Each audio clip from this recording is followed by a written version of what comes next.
Olá, meus queridos irmãos. Sejam todos mais uma vez muito bem-vindos. Dando prosseguimento a nossas palestras semanais, hoje trataremos sobre um assunto que faz parte do nosso dia a dia. Falaremos sobre medos, lutas e dores. Muitas vezes na nossa vida, por medo de perder, não arriscamos, não tentamos, não fazemos, não sabemos e assim perdemos. Perdemos porque temos demasiado medo de arriscar, o que poderia ser muito importante para todos nós. Através de uma pesquisa, foi constatado que muitos de nós vivem dominados pelo medo. E esse medo vai desde o de ser assaltado, sofrer um acidente, perder um ente querido, contrair uma doença, até mesmo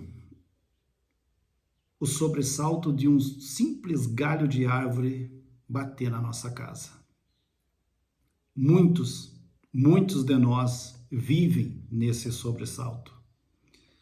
Sequer saem de casa, onde o menor ruído os coloca em alerta. Naturalmente que vivemos hoje num mundo onde há uma extrema violência, maldades e muitas dificuldades. Mas não devemos engrossar o grupo daqueles que perdem anos preciosos de vida dominados por esse medo. Não sofram por antecipação. Muitos, vendo televisão, associam os acontecimentos de um programa, de um filme, de um noticiário, a que talvez isso aconteça consigo ou com os seus entes queridos. Precaução sempre é recomendável. Porém, alimentar o medo pode se tornar algo extremamente desagradável. Alimentar o medo nos tornará infelizes. Alimentar o medo nos tornará isolados. Se enfrentar esse medo é difícil, peçamos ajuda. Peçamos um ombro amigo. Pensamos um conselho especializado para que possamos, então, enfrentar esse medo. Aprendemos diante disso a sermos organizados, a nos programarmos para os acontecimentos, encararmos os problemas de frente, jamais os adiando. Busquemos a paz interior, façamos a razão e a emoção andarem juntas de mãos dadas. Cuide de você, cuide dos outros, cuide do que é seu, mas sempre com o valor que cada coisa merece. Não tenha medo do medo. O medo é um legado saudável e protetor, mas se torna um grande problema quando fica exagerado e irracional. De todos os medos, com certeza o que mais deve nos preocupar é o de perder a presente reencarnação por comodismos e invigilâncias. Desse modo, aprendamos o que nos diz o livro do Evangelho segundo o Espiritismo, em seu capítulo 5º, no item 14. A calma e a resignação absorvidas da maneira de considerar a vida terrestre e da confiança no futuro dão ao espírito uma serenidade que é o melhor preservativo contra a loucura e o suicídio? Ou seja, calma, paciência, resignação. Vamos unir a emoção e a razão para podermos então enfrentar nossos medos. E de tantos medos que se apresentam, muitas vezes desistimos de lutar. Nos sentimos demasiadamente incapazes de enfrentar as lutas e as dificuldades, que são compromissos que nós mesmos assumimos ainda no mundo espiritual e que são ferramentas necessárias ao nosso próprio progresso. Não há dúvida de que a vida é um roteiro de intensos desafios e de muitas dificuldades. E ninguém falou que seria fácil. Mas vejam, dificuldades e desafios são propostas de evolução. Superá-los, vencê-los, nos trará um sentimento de realização. Portanto, não reclamemos dos obstáculos e das barreiras que se levantam diante de nós. Antes disso, aprendamos a agradecer, pois esses serão levados como lições de vida e aprendizados. Nossa família, nosso trabalho, nossa situação financeira, nossa vida social, em muitos momentos, estão repletas de problemas, de enigmas, de difícil trato, de situações críticas e precárias, preconceitos, injustiças e de muitas incompreensões. Porém, percebam, ninguém em momento algum conseguiu vencer realmente na vida, conseguiu a aquisição de valores reais, sem luta, sem sacrifício, sem perseverança e uma intensa dedicação. Essas lutas são de extrema necessidade para que saiamos da animalidade, onde ficamos presos a sofrimentos e a dor. Então saibamos, desafios, dificuldades e lutas são alavancas de progresso, são alavancas de evolução. Mas e as dores que carregamos? Todo espírita compreende que a dor e o sofrimento são temporários e que podem ser curados pela mudança de hábito, ações e atitudes com a moral elevada para a sua própria evolução física e evolução espiritual. Precisamos entender então que dor é algo particular de cada ser e não nos cabe o julgamento sobre o tamanho do sofrimento do outro. Cada um sabe o valor da sua dor, não cabendo ao outro quantificar, qualificar essa dor. E existem dois tipos de dor: a dor física e a dor moral. A dor física nada mais é do que a resposta do corpo físico ao mau uso que nós mesmos fizemos do nosso envoltório material. E que muitas vezes essa dor nos serve de alerta. E aqui eu exemplifico. Alguém com 60, 70 anos que nunca teve dificuldade, nunca sentiu dor, sempre foi acostumado a uma atividade e dor alguma sentia. Então, baseado nisso, passou a um esforço maior. E então veio a dor.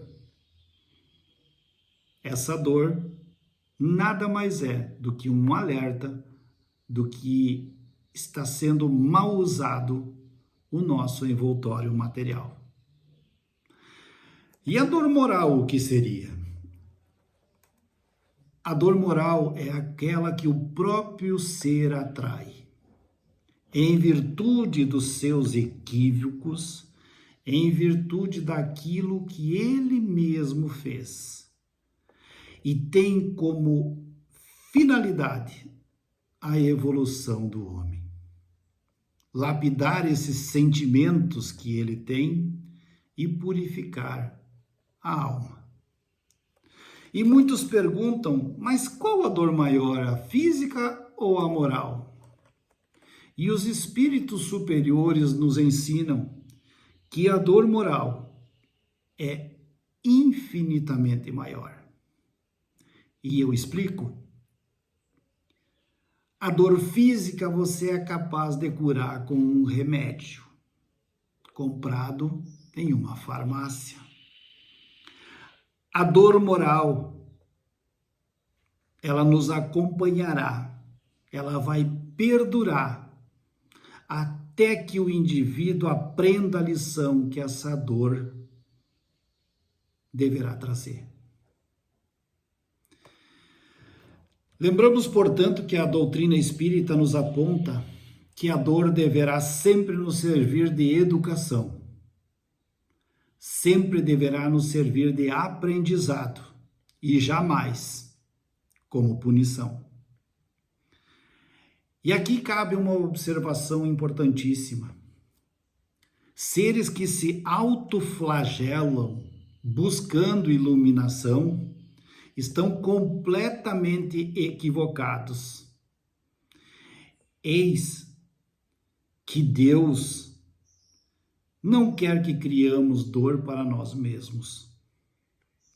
Deus é o nosso Pai maior e, como todo pai, o desejo dele é que o filho cresça, evolua, que o filho progrida. Jamais enfrentaríamos dores sem necessidades, apenas para sofrermos. E aqui eu faço um parêntese.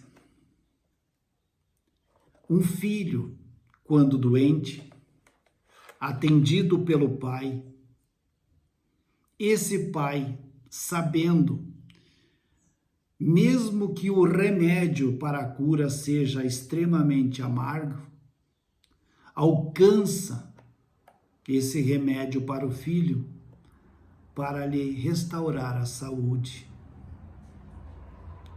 Assim é Deus para conosco. Todo e qualquer sofrimento, toda e qualquer dor, nos servirá com certeza de escada para o progresso moral. Aqui eu faço questão de mencionar um fato.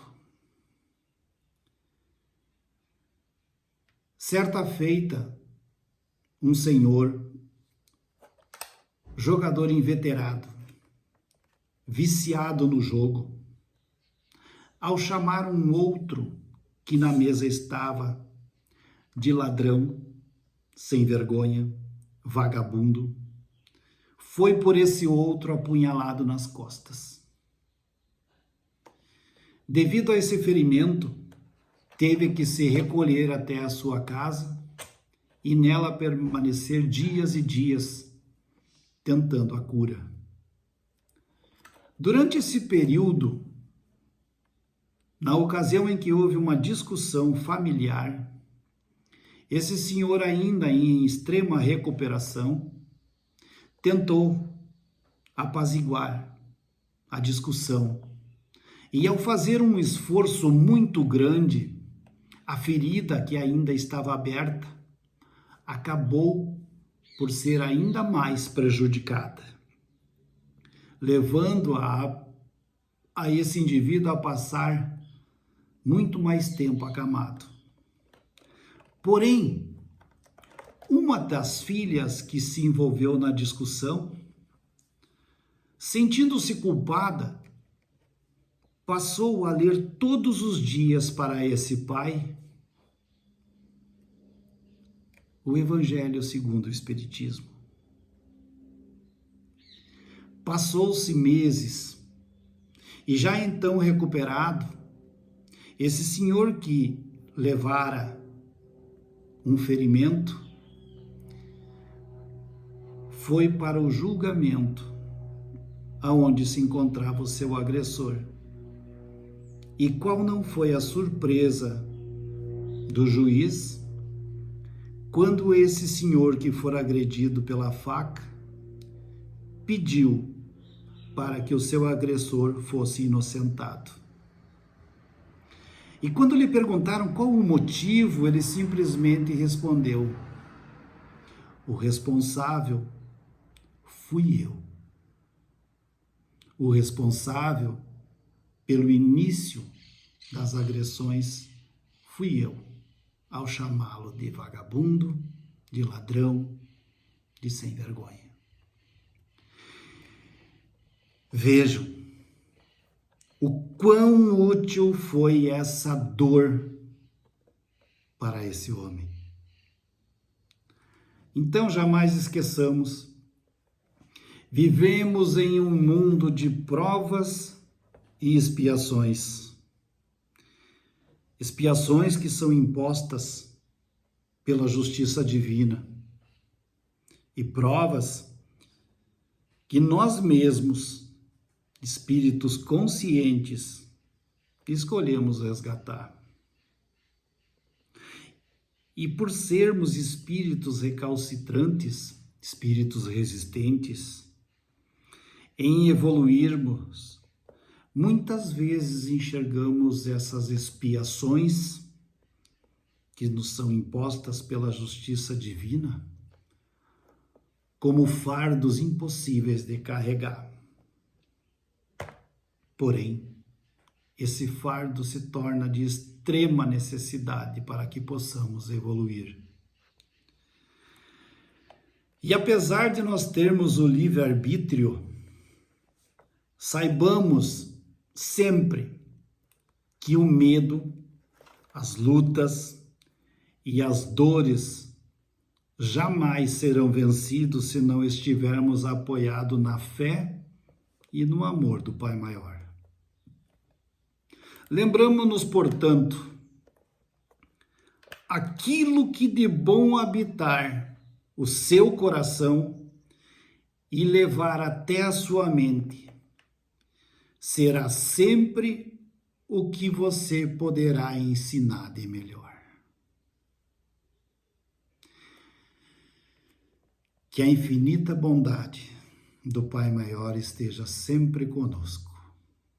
Que assim seja, graças a Deus.